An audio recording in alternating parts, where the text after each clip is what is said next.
Ok, pues vamos a otros asuntos. Ustedes ya deben estar al corriente de cómo Trump acusa a China y a México de mover todo el tema este del narcotráfico, ¿no? Ahora se sabe, o por lo menos hay un periodista que ha hecho una investigación que va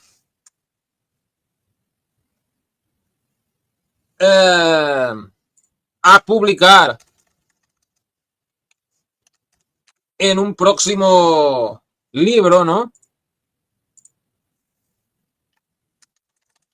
Que algunos de estos narcos están dirigidos por las propias fuerzas de seguridad estadounidenses, ¿no? Es algo que ya se sabía, habían salido bastantes informaciones sobre el tema. Sol Negro, bienvenido, saludos a Argentina, muchas gracias. Hay muchas pruebas, ¿no? El tema del Irán contra el asesinato de la gente camarena, el caso Operación Fast and Furious, el tema de los Zetas, que eran todos oficiales, eran oficiales mexicanos, ¿no? De las fuerzas de seguridad mexicanas, pero entrenados por Estados Unidos en la Escuela de las Américas, donde estudiaron Videla, Noriega, todos los dictadores de América de América Latina han estudiado ahí, ¿no? Incluyendo algunos que luego se giraron contra Estados Unidos, como por ejemplo Vladimiro Padrino, el que ahora es el ministro de Defensa de Nicolás Maduro, ¿no? Bueno, vamos a... O sea, claro, Trump dirá, ¿ves? Los narcos están dirigidos por el gobierno mexicano, porque, ¿ves? Estos eran oficiales. Oye, pero ¿quién los entrenó? ¿Quién los entrenó? No, o sea, no, brother, no. Bueno, no sé si lo saben, en la misma época de los Irán contra, se dice que Pablo Escobar, el conocido narco colombiano, él dijo que él tenía un trato con el gobierno de Estados Unidos por el cual aviones con armas llegaban a Colombia, con esas armas él armaba su narco y toda la historia, y a cambio él enviaba coca a Estados Unidos, coca que ellos vendían ahí a sus propios ciudadanos y con el dinero pues financiaban sus historias, ¿no? O sea, tráfico de armas secreto, experimentos raros de la CIA, además de que, bueno, había un interés ahí de tener a las clases más bajas, más desfavorecidas, narcotizadas, ¿no? Todos los militares que en los 70 apalearon a las guerrillas comunistoides, pero siempre al servicio de los liberaloides yanquis, sí. El sol negro no tiene que ver con las élites, por eso lo prohíben y le temen. No sé, ¿te han censurado en alguna parte? Gracias por compartir el programa, brother.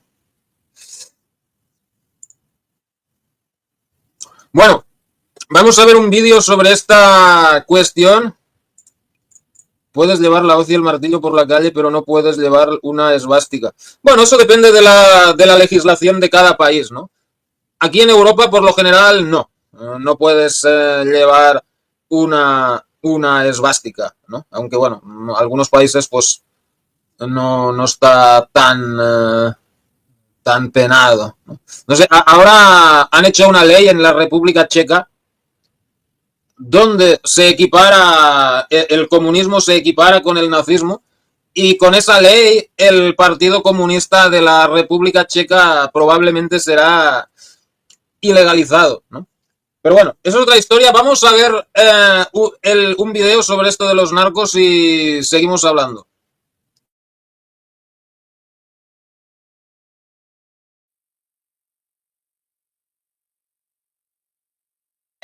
Mientras Donald Trump arremete contra el gobierno mexicano al afirmar que sus esfuerzos son insuficientes para evitar que los cárteles mexicanos introduzcan a ese país toneladas de droga, el periodista Seth Harp reveló en su libro titulado The Fort Bragg Cartel cómo una extensa y violenta red de narcotráfico compuesta por militares estadounidenses tiene sometido al ejército y a las corporaciones de seguridad estadounidenses, permitiendo la expansión y permanencia del tráfico ilegal de estupefacientes desde otras naciones, principalmente desde México.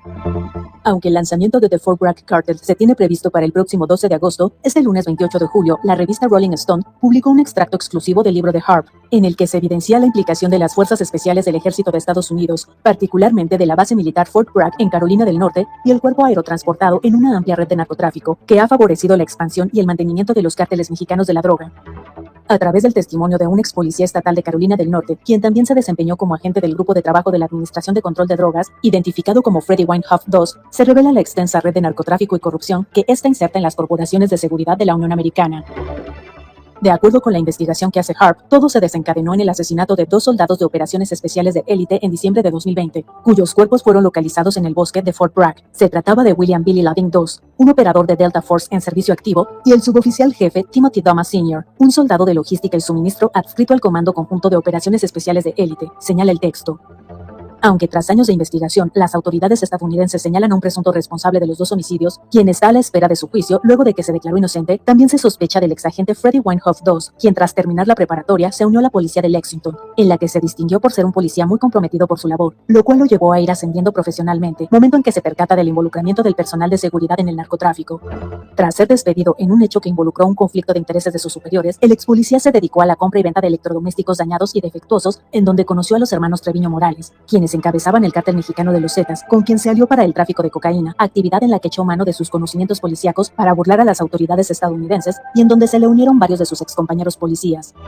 Ya como narcotraficante, Freddie Weinhoff II pudo constatar personalmente que los elementos del ejército estaban involucrados en el tráfico y consumo de droga, específicamente quienes integraban la base militar Fort Bragg, ya que por un tiempo le surtió del producto. Además, fue testigo de cómo los militares tienen una importante participación en la venta ilegal de armas, de las que muchas llegan a manos de los cárteles mexicanos del narcotráfico, los mismos que el presidente Trump insiste en combatir desde el territorio mexicano.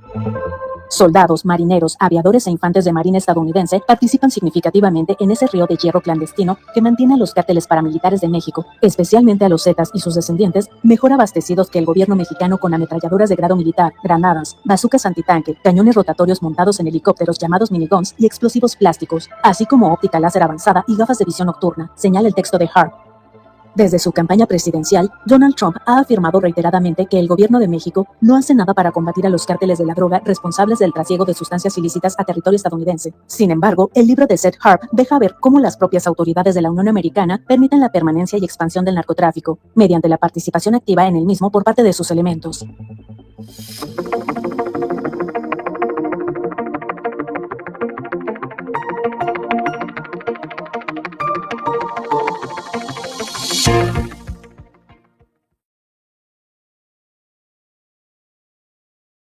Bueno, pues básicamente todo esto lleva ocurriendo desde los años 30 y desde antes, ¿no? O sea, los cárteles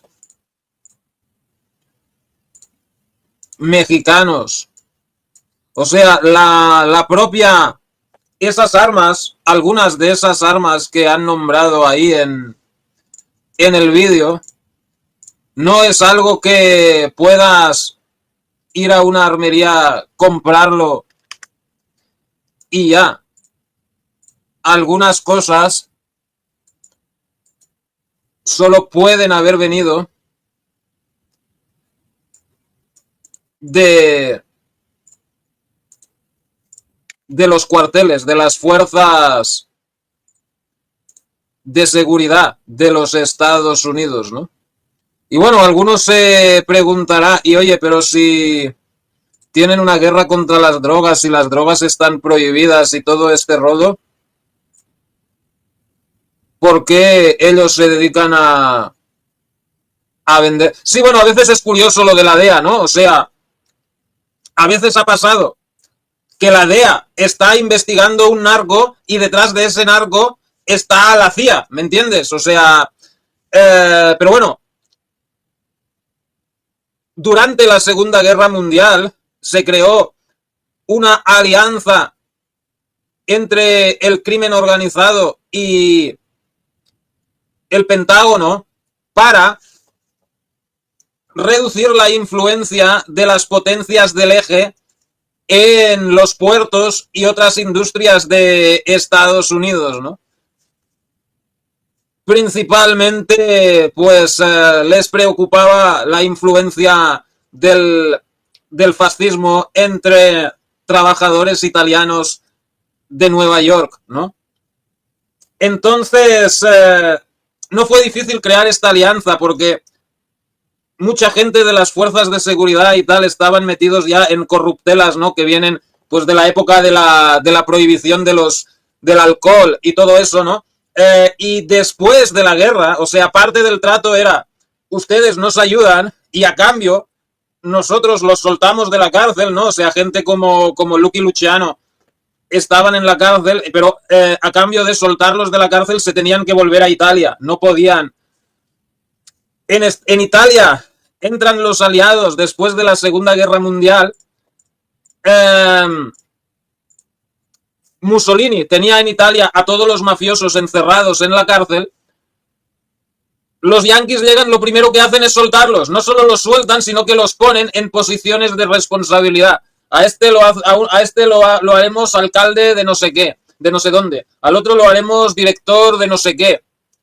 Y bueno, la mafia les sirvió. Pues claro, Italia era el único país de la Europa occidental donde el comunismo era fuerte y la posibilidad de que el Partido Comunista pudiera ganar unas elecciones estaba ahí, era real, ¿no? Entonces les pidieron a los mafiosos pues que asustaran a los comunistas durante las elecciones, no sé si era 1948, 1950, que si no hubiera habido manipulación probablemente habría ganado el PCI, el Partido Comunista Italiano. Hubieron candidatos asesinados de los comunistas, mítines comunistas fueron tiroteados, pero todo esto no lo hicieron los yanquis, lo hizo la mafia. Pues claro, si lo hacen ellos, o sea, pues queda un poco. En cambio, si lo hace la mafia y los pillan, pues siempre van, son unos mafiosos, nosotros no tenemos nada que ver, ¿no? Pero bueno, eso es otra historia, pero el rollo es que esos mafiosos americanos que se vuelven a Italia, bueno, italoamericanos que se vuelven a Italia, hacen contacto con sus compañeros que se habían quedado en Italia y ahí empieza el narcotráfico, el tráfico de heroína hacia Estados Unidos con la colaboración de elementos de la CIA, del Pentágono, de diferentes cuerpos de seguridad de Estados Unidos, ¿no? Que bueno, es toda una maraña extraña de. Que bueno, se pone mucho el acento en los italianos, ¿no? O sea, claro, o sea, gente como Lucky Luciano, Sam Giancana, todos estos, claro, eran italianos, ¿no? Pero lo que nunca se habla es el kosher nostra. El kosher nostra es el crimen organizado judío en los Estados Unidos. Se dice que Meyer Lansky era el jefe real del crimen organizado en los Estados Unidos.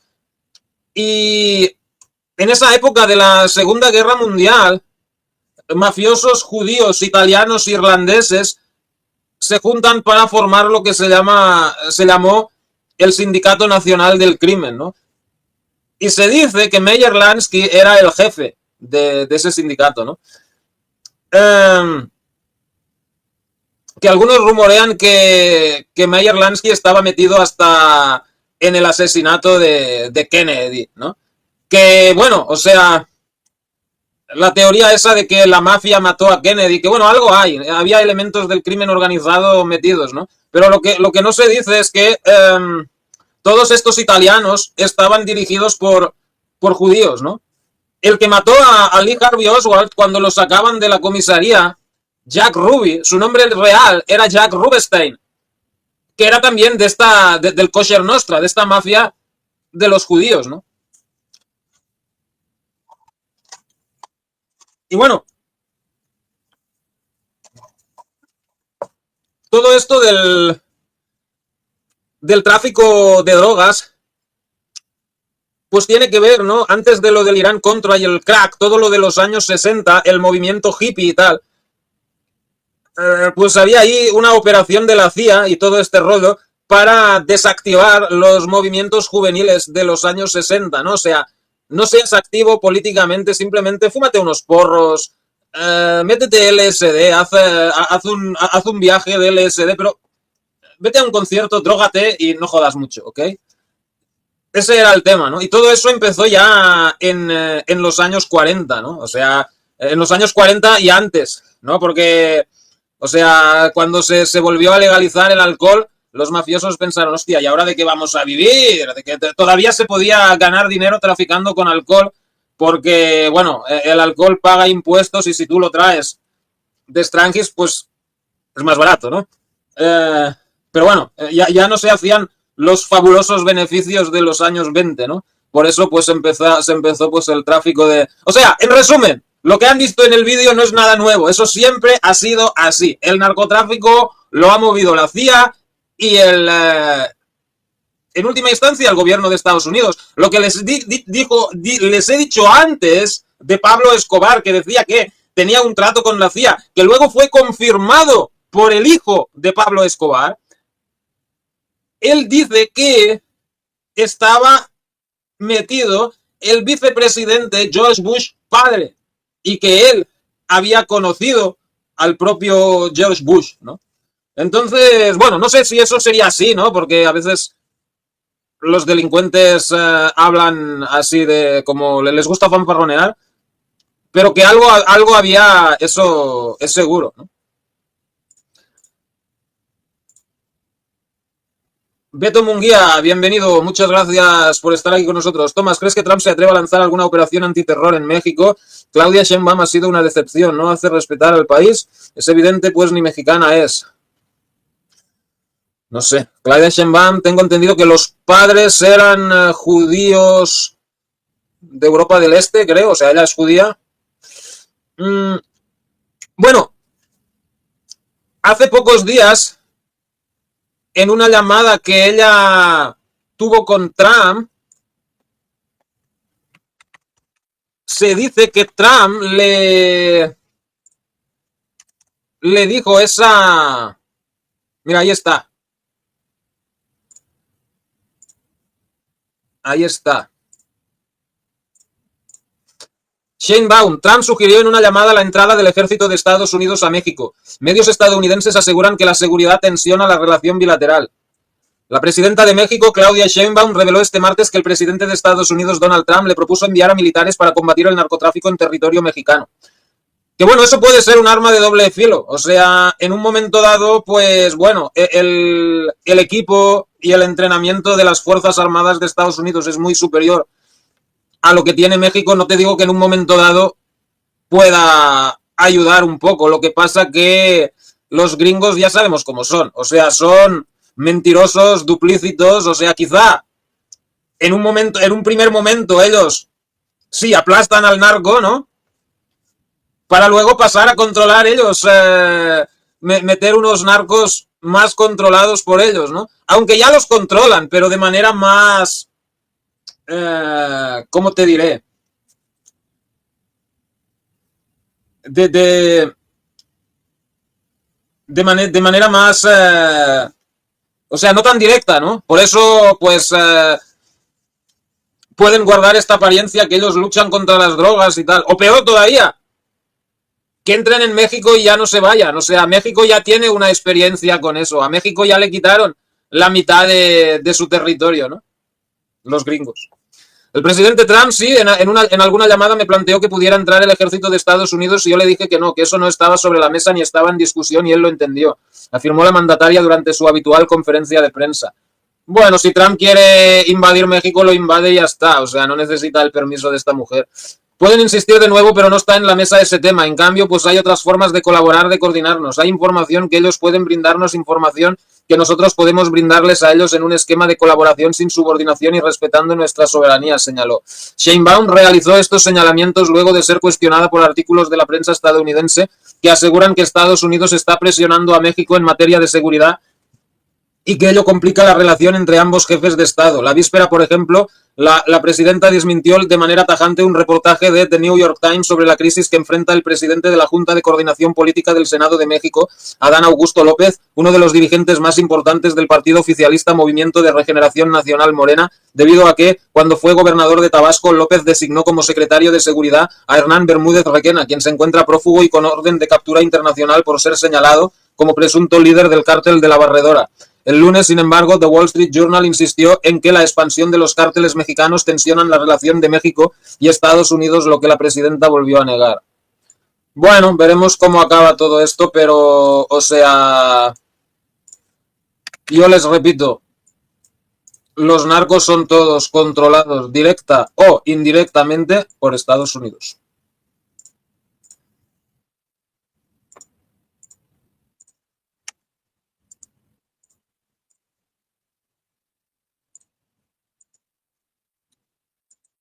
Sol Negro, terrible, y en las películas cuentan que esos tipejos tienen honor, tendrán códigos, pero no tienen honor. Un equipo de fútbol tiene códigos, así que, bueno, algunas cosas sí, ¿no? O sea, como por ejemplo, no se pueden matar mujeres y niños, cosas así, aunque bueno, algunas veces esos códigos los rompen, ¿no? Como por ejemplo Totó Riina, ¿no? Que se puso a matar niños, se puso a matar, que bueno, al final fue lo que llevó a su perdición y a su captura, ¿no? Pero bueno.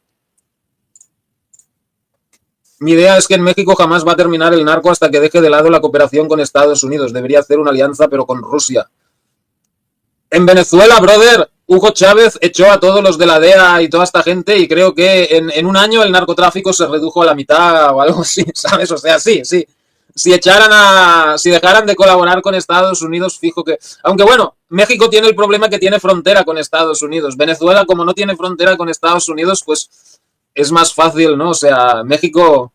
Es el dicho ese que ustedes tienen, ¿no? Pobre México, ¿cómo es? Pobre México tan lejos de Dios y tan cerca de Estados Unidos, ¿no? Así es, los estados democráticos siempre están involucrados en el narcotráfico, sobre todo Estados Unidos. La heroína era muy mejor que todo este fentanilo cementerio. Sí, bueno, el fentanilo se dice que es más fuerte, pero los adictos prefieren la heroína. Claro, los que movían el cotarro eran los judíos, no los italianos. Eran matones, esos mismos crearon el comunismo y mataron a los zares y a 100 millones de personas. Bueno, lo de los 100 millones de muertos del comunismo es un poco como... Todo eso es información publicada en libros, publicados por organizaciones afines a Estados Unidos durante la Guerra Fría, ¿no? Y yo he profundizado en el tema y eso de los 100 millones de muertos es más para el lado de... Es más para el lado de 40 o 50 millones de muertos. Y bueno, si sacas ahí la gente que se murió en hambrunas y tal, ¿no? Porque bueno, hay una doble vara de medir, ¿no? Si te mueres de hambre en un país comunista, eres una víctima del comunismo. Si te mueres de hambre en un país capitalista, ay, pues bueno, simplemente te moriste. O sea, a los 30 millones que Churchill mató en la India de hambre no los llaman víctimas del capitalismo. Oye, a la gente que matan en Gaza los podrían llamar también víctimas del capitalismo perfectamente, ¿no? Los cientos de miles que Estados Unidos se cargó en Irak, oye, víctimas del capitalismo, ¿no? Entonces lo que te queda son 2 o 3 millones de personas que murieron en los gulags, más 2 o 3 más que murieron en lo que se llama el Holodomor, ¿no? Que bueno, algunos dicen que eso fue hecho intencionadamente, otros dicen que bueno, que simplemente fue un mal manejo por parte del gobierno soviético y tal. Pues no sé. El millón de muertos de la revolución cultural, los 2 millones de muertos de Pol Pot en Camboya, que por cierto, Pol Pot estaba apoyado por Estados Unidos y el Reino Unido, ¿no? Que eso nunca se dice. Y bueno, el zar, o sea, el zar de Rusia, ¿cómo te diré? No es que fuera un personaje muy popular en Rusia el tipo, ¿no? O sea, si tú ves esas imágenes de Rusia antes de la revolución, de niños desnudos caminando por la nieve, de gente vestida con harapos, mientras el tipo este y sus familiares vivían todos cargados con diamantes y todos sus palacios llenos de oro y tal. Brother, ese tipo tenía que ser odiadísimo en Rusia, ¿no? O sea, lo raro es que no se lo cargaran antes, ¿no? Pero bueno, sí que es verdad que la Revolución Rusa había un montón de judíos, ¿no? Pero luego, más tarde, ya con Stalin en el poder, él se gira contra los judíos y los va deportando a lugares alejados del centro de poder, ¿no? Que bueno, te da una idea de cómo son esta gente, ¿no? O sea que independientemente del signo ideológico del régimen, nadie confía en ellos, ¿no? Bueno, en Estados Unidos sí, pero bueno, Estados Unidos ya prácticamente es, o sea, el Estado judío ya no es Israel, o sea, Estados Unidos e Israel ya casi son el mismo país, ¿no? Pero bueno, nos vamos por otro tema y ahora van para Argentina, sí. Milejovski se lo va a dar, mucho colombiano lo tiene. No tanto, o sea, los que lo tienen de ídolo son más gente que vive en otros países, bueno, algún capullo habrá en Colombia, ¿no? Pero la mayoría de colombianos preferirían que su país se conociera por otras cosas y no tanto por el narcotráfico, que bueno, Colombia ya hace tiempo que ha dejado de ser el centro neurálgico del tráfico de drogas, ahora México es el país. Sheinbaum, muy castellano el AP, ¿no? Pero bueno, ella dice que ella no, o sea, no practica el judaísmo, incluso ha criticado a Israel y todo. No sé si será de manera sincera o está haciendo un papel, pues no sé. Sus padres judíos europeos, nació aquí en el país, pero no tiene sangre mexicana, no. México no anda en chanclas, ellos mismos deberían aplastar el narco y empezar por los mandos militares, claro. Pero bueno, es posible que parte del gobierno esté metido en eso. No sé si la propia Sheinbaum, pero casi seguro que habrá gente dentro del gobierno que está metido en eso. Entonces va a ser difícil. ¿Quién sería Donald Trompeta sin la propia propaganda diaria? Nadie. Les deseo lo peor a los narcos. Habría que colgarlos a todos, empezando por los de la CIA, los peores son esos. Orión, bienvenido. La sionista.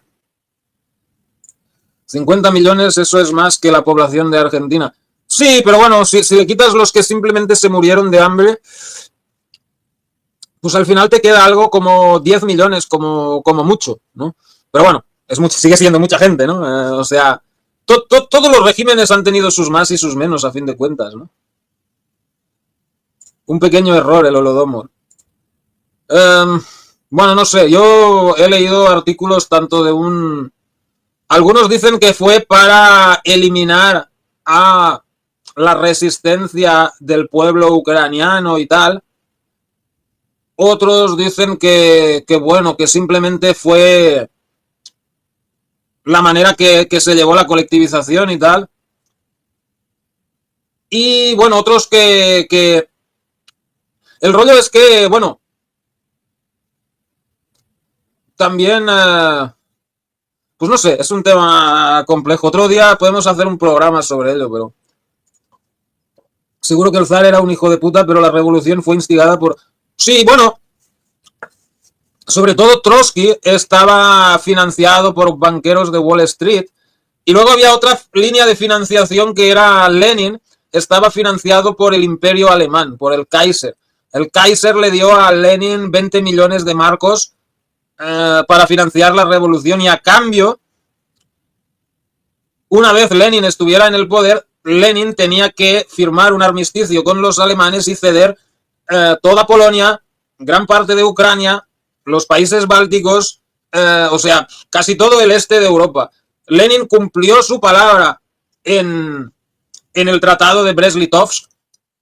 Lo que pasa que luego, al perder la guerra los alemanes, pues Lenin y los bolcheviques se encontraron libres de la promesa que habían hecho y se lanzaron a reconquistar todos esos territorios, ¿no? Stalin no era judío, Stalin era ortodoxo georgiano. A lo mejor era judío de sus abuelos o así, ¿no? Pero Así el judío de ser judío no era. Sí, bueno, pero todos los georgianos se llaman Billy. O sea, todos los apellidos georgianos acaban con Shuhashvili, Shakashvili, apellidos así. ¿Cuántos millones tiene Donald Trumpeta? Donald Trump, 5.000 millones. Elon Gates y Bill Musk. Elon Musk son 400.000 millones. Bill Gates ahora no sé exactamente, pero cientos de miles de millones. Como Angela Merkel, que en realidad se llama... Ah, eso no sabía yo.